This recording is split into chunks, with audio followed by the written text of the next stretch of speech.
Wow, ang ayos mo ah. Saan ka galing? Ba't ngayon ka lang? Ba't pag-isip ka wala ka? Bumili lang ako ng ulam natin. Bakit bang umaga galit ka? Bumili ka ng ulam natin? O nakipagkita ka doon sa ex mo? Ano, nanlalandi ka, ano? Anong pinagsasasabi mo dyan? Siguro may lalaki ka. For sure may lalaki ka eh. Asa na nga yan? Saan Ano? mo ba, saan mo ba nakukuha pinagsasasabi mo? Ano? Pinagpapalit mo na ako? Nanlalaki ka na? Ha? Sabagay, hindi nga pinagtanggap ng mga magulang mo, ano? Ano? Maghahanap ka na ng iba? May bago ka na? Sila na ipapakilala mo sa mga magulang mo? Para ano? Para maging proud sila sa'yo? Ano? Anong di mo eh, no? Ha? Babalik na naman ba tayo sa issue na yan? Ano? Ha? Bakit mo pa kasi tinatanggi? Ha? Sabihin mo na, kasi sa pinagmumukha mo tanga dito. Nasasaktan na ako. Ano nga aminin ko? Eh kung wala nga, alam mo kung palagi na lang tayong ganito, maghiwalay na lang tayo. Pagod na ako sa'yo. Ha? Ano? Iiwan mo na ako? Iiwan mo na ako? Pagod ka na sa akin? Oo. Nakakapagod ka na. Sandali. Huwag ka naman ganyan. Huwag mo akong iiwan. Bago na ako, promise. Hindi ko kaya magbuhay nung wala ka. Sandali. Magbabago na ako, promise. Huwag mo iiwan. Lagi ka na lang ganyan. Magpahinga muna tayo. Hindi. Sorry, Abby.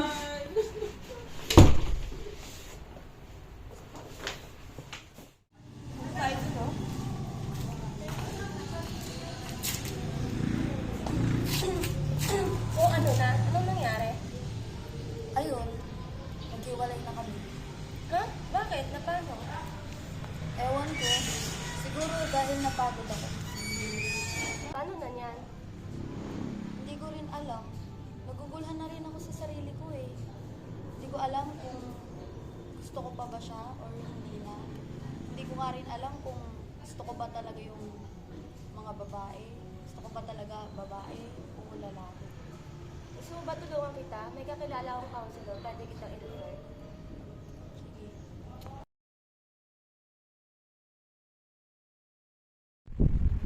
Kamusta ka, Carla? I hope you're doing good.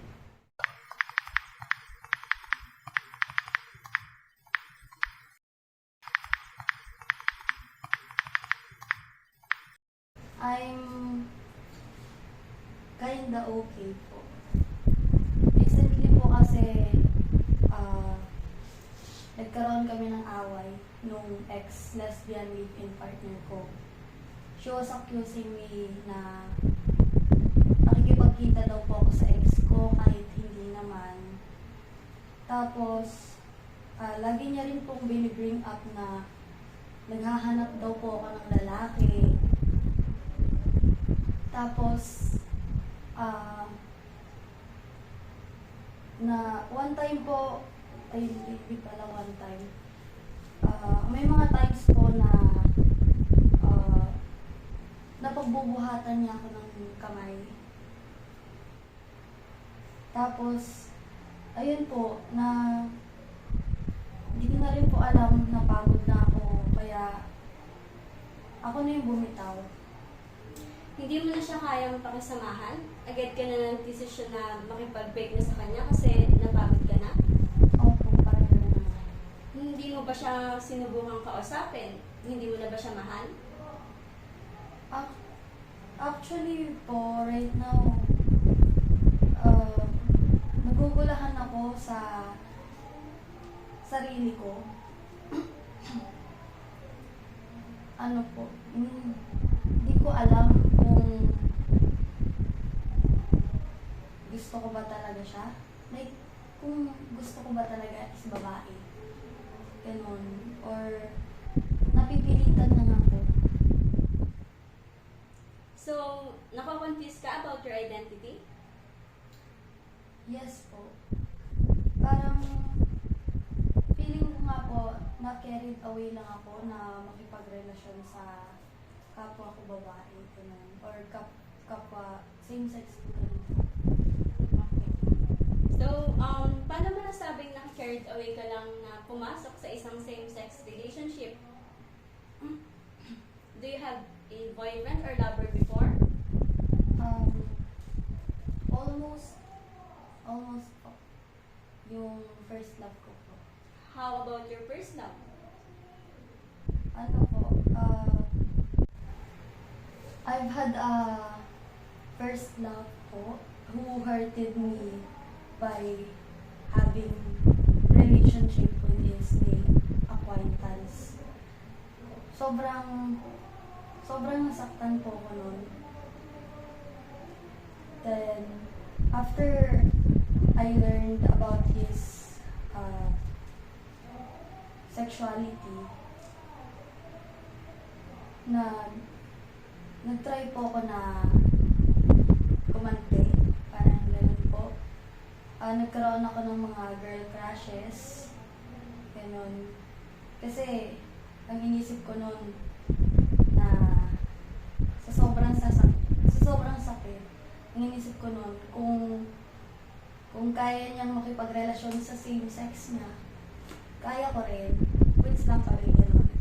Parang ganun po yung nangyari. So, ang ibig sabihin niyan, nakipagrelasyon ka sa same sex mo dahil gusto mong gumanti sa ex mo? Oh. Okay, Carla. So, para matulungan ka na maayos yung unfinished business mo towards your first love and your feelings na rin and thoughts as well, gagawin natin ang ilang mga Gestalt, REBT, and SFBT techniques para mas matulungan ka. Okay.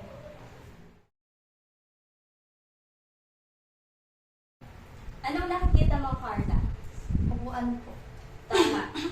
Now, I want you to look closely sa upuan na yan. Try to imagine na yung nakaupo dyan is yung first love mo. Sige lang, sabihin mo lahat ng gusto mong sabihin sa kanya.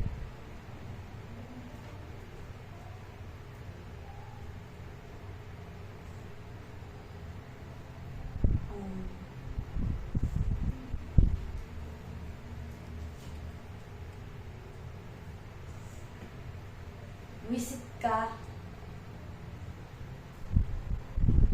Paasa. Naghintay ako ng ilang years kasi ang sabi mo, hindi pa yun yung right time para sa atin. Umasa ako na magkakaroon ng tayo. Pero, nabalitaan ko na lang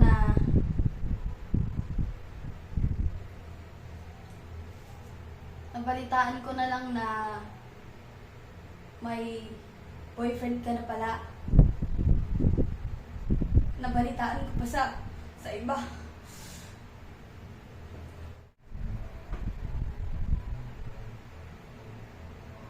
Mabubwisit ako sa'yo. Kasi, pinaasa mo lang ako. Sabi mo noon, hindi pa yun yung right time para sa atin. Kaya, naghintay ako sa'yo ng ilang years. Alam mo bang minahal kita ng totoo? Pero bakit hindi mo ako nagawang mahalin sa loob ng ilang taon na pinagsamahan natin?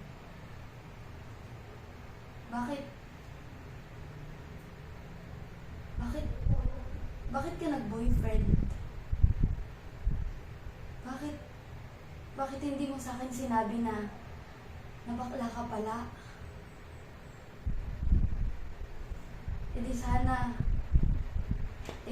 mas naagapan ko pa yung feelings ko, di ba? E di sana hindi ako nasaktan. Hindi nga naging tayo, pero ang sakit pa rin maghintay ng matagal. Tapos, nalaman ko na bakla ka. Alam mo, gusto kitang sampalin. Gusto kitang saktan sa ginawa mo sa akin.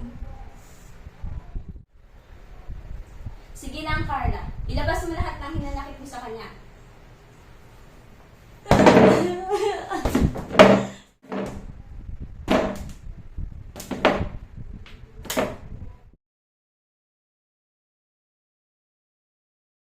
Kamusta, Carla? Nailabas mo na ba lahat ng nararamdaman mo?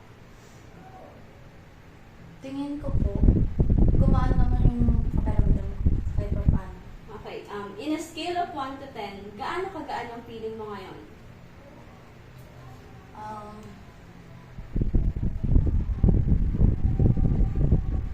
Mga 5.5 po. Okay. 5.5. Still, meron pa rin bigat ang feeling mo. Sa tingin mo, what do you want to decrease the heavy feeling na nararamdaman mo?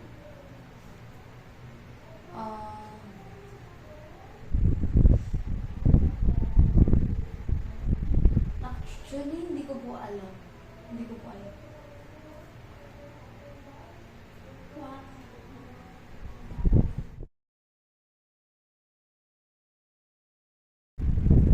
That's all right, Carla. Again, I will ask you, how are you feeling right now? Right now, I feel frustrated and anxious po. Frustrated and anxious. Hindi ko nakikita ang frustrated or anxious ka. Can you show me how frustrated and anxious you are?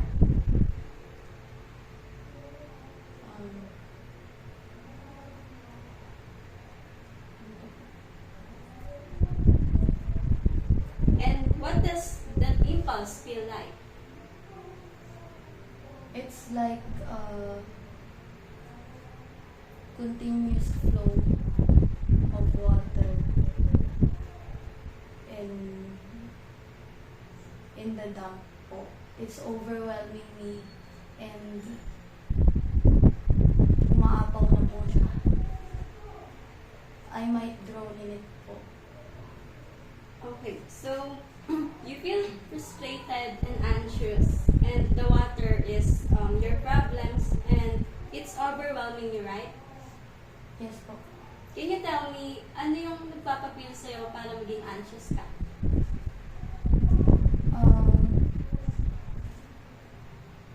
I feel anxious po kasi natatakot na po akong pumasok ulit sa isang relationship with any gender po. Kasi sa na-experience ko po sa first love ko na sinaktan niya ako emotionally. Tapos sa na-experience ko rin sa ex-lesbian partner ko na muntikan niya na po akong pinagbuhatan ng kamay and all. Kaya po, parang natatakot na po ako na baka kapag nagkaroon ulit ako ng boyfriend or girlfriend niyan, saktan po nila ako. Ganun. Saktan nila ako physically or emotionally or psychologically po. And sa tingin mo, why are you frustrated naman? I'm frustrated po kasi hindi ko po alam. Hindi ko na po alam kung ano yung gender identity ko. Sobrang gulo po ng utak ko. Hindi ko alam if gusto ko ba talaga na magka-jowa ng babae or lalaki po, kung lalaki po ba talaga gusto ko. Hindi ko po, hanggang ngayon po hindi ko pa alam kung ano yung gender identity ko. Nakaka-frustrate kasi ang tanda-tanda ko na, 20 years old na ako, pero hindi ko pa alam yung kung ano talaga ako. Ganun. So, ayun po, feeling ko dapat sa edad kong to nakasettle na. Alam ko na kung ano yung identity ko, pero wala, ito ko ngayon, naguguluhan talaga.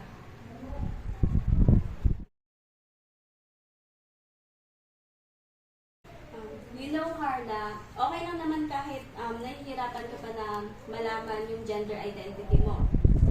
hindi pa naman din, yung age mo, hindi pa, yung pa din pa naman yung mga age na nag-explore para mas malaman at maintindihan kung sino sila. So, normal lang po ito. Yes, your feelings and thoughts are valid. Okay lang na kahit nasa ganyang edad ka na, nag-explore ka pa rin malaman kung ano ka ba talaga. It's either gusto mong babae or lalaki. Okay lang yan, Carla. Now I understand po na I would be able to identify my gender identity kahit na 20 years old na ako. It's not too late nor too early for me. Yes, definitely. And huwag ka mag-alala kasi nandito ako para tulungan kita.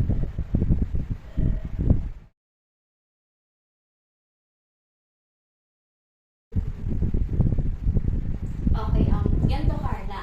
Para mas matulungan ka na mas maintindihan ka kung, or malaman ka kung ano yung gender identity mo, try mong imagine yung ganitong sitwasyon. What if one day paggising mo, alam mo na agad kung ano yung gender identity mo. Pagbukas mo ng pinto, may humarap sa'yo na isang babae at isang lalaki. Ngayon tatanungin kita, sa dalawang yon, kanino ka sasama?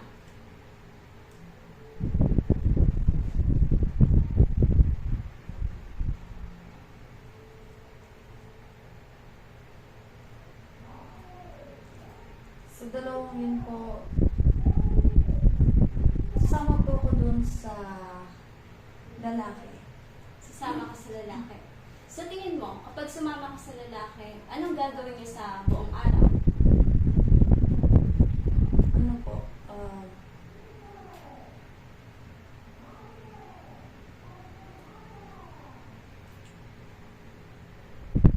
gagawin namin, pupunta po kami sa park, then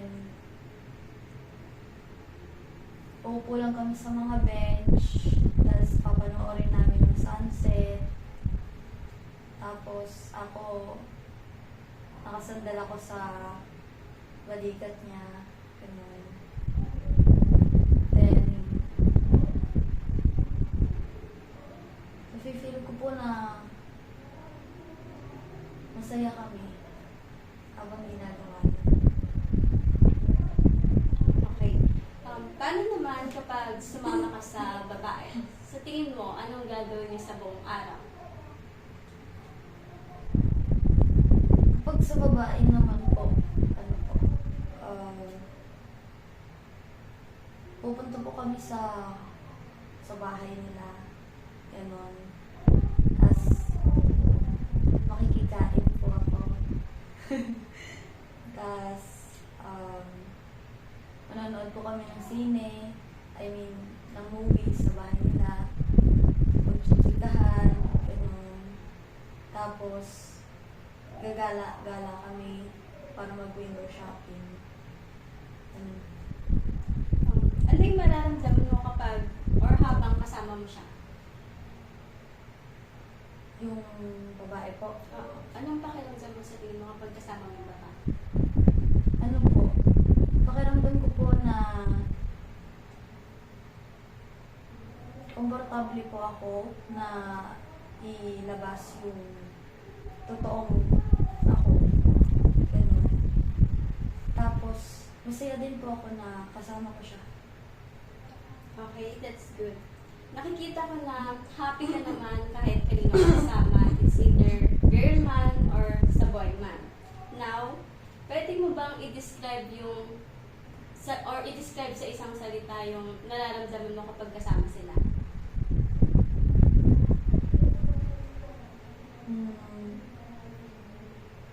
Ano po? Kapag kasama ko po sila,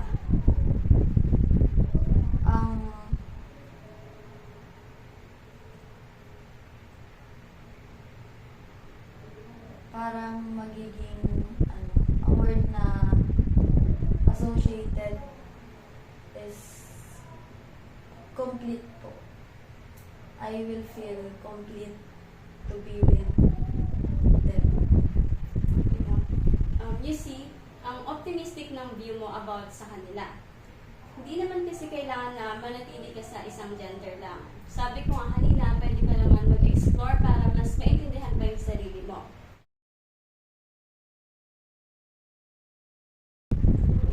Carla, pwede ko bang malaman kung may mga hilig ka bang gawin, ganyan na nag-e-enjoy kang gawin na napapasaya ka, like mga hobbies, ganyan. Meron ka bang mga ganun? Meron po. I like reading stories, mga novels po. Pag nagbabasa po kasi ako, feeling ko nakakatakas ako sa problems ko, ganun. Nakakalimutan ko yung mga negative thoughts ko. Ganun po. Okay, that's good na nag-engage ka sa mga ganyang area. Kasi alam mo naman na by reading, maraming matutulong yan sa atin. And sir, sa sarili mo din, di ba? So, pwede ko bang malaman kung like, ano yung mga paborito mong binabasa, like mga genre na binabasa mo, ganyan? Ano po, madalas kong binabasa yung mga may genre na romance, kaya fantasy, ganun po. Saka yung mga may temang ano rin po, mga reincarnation, saka mga zombie apocalypse. That's good. Now, ito, meron akong ibibigay sa'yo na book. Gusto kong basahin mo to dahil ito, The Happiness Trap, makakatulong sa ito para mas mahanap mo yung kasiyahan na gusto mong maramdaman sa sarili mo. And ito yung Lizard Radio para mas ma-feel mo din kung ano nga ba yung gender identity mo, ganyan. So, basahin mo to kapag uwi mo. Okay? Okay. Mukhang magagandang mga books po to. So, pabasahin ko po. Thank you. Thank you so much. I understand your feelings, Carla. And it's valid. Kung ano man yung nararamdaman mo, okay lang yan. And ilabas mo lang yan. Tandaan mo na maraming nagmamahal sa'yo. Hindi ka mag-isa and you're enough. And, you know, just be yourself lang, okay? Yes po. Thank you po. And always remember lang din kapag kailangan mo ng makakausap or kapag may napipil ka na hindi maganda, always na welcome ka lang dito. Huwag kang mahihiyang lumapit. Thank you very much po talaga. Appreciate it.